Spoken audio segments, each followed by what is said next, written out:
Баршаңызға сәлем достар. Бүгін қасиетті жұма. Барлықтарыңыздың дұға тілектеріңіз, ниеттеріңіз қабыл болсын.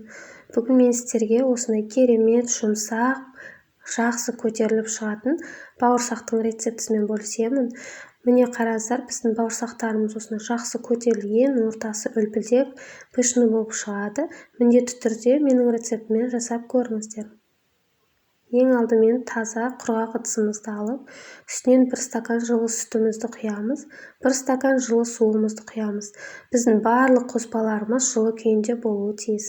1 шай қасық тұзымызды саламыз, 1 ас қасық қантымызды саламыз, 1 шай қасық дрожжымызды салып, жақсылап қасықпен араластырып аламыз.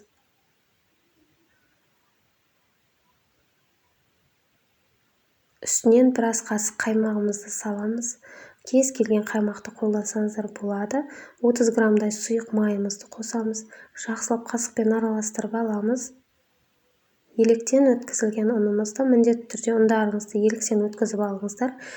Жартылай қосып, бөліп қосып, осылай қамыр илейтін боламыз.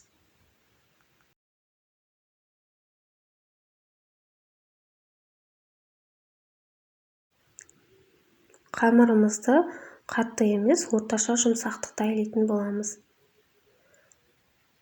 Қолға жабыспайтындай қамыр шығуы тиіс.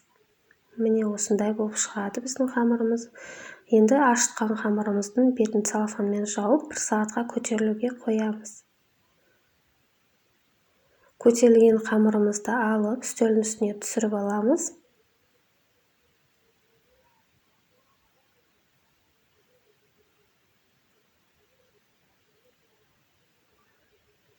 Қамырымызды 2 бөлікке бөлеміз. 2 бөлікке бөліп, осылай қолымызбен дөңгелек жасап, қамырымызды жаятын боламыз.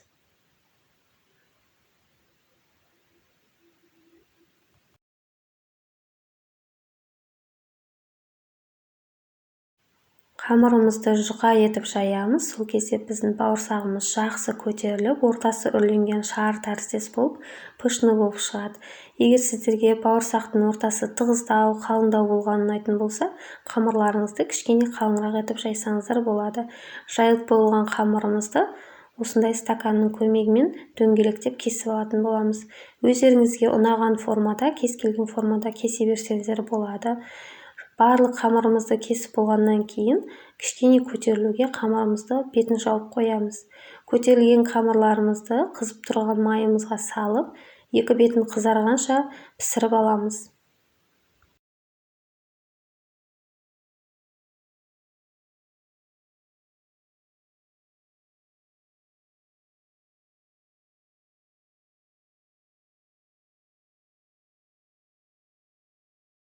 Бауырсақтар жақсы көтеріліп, үрленген шар тәріздес керемет болып піседі.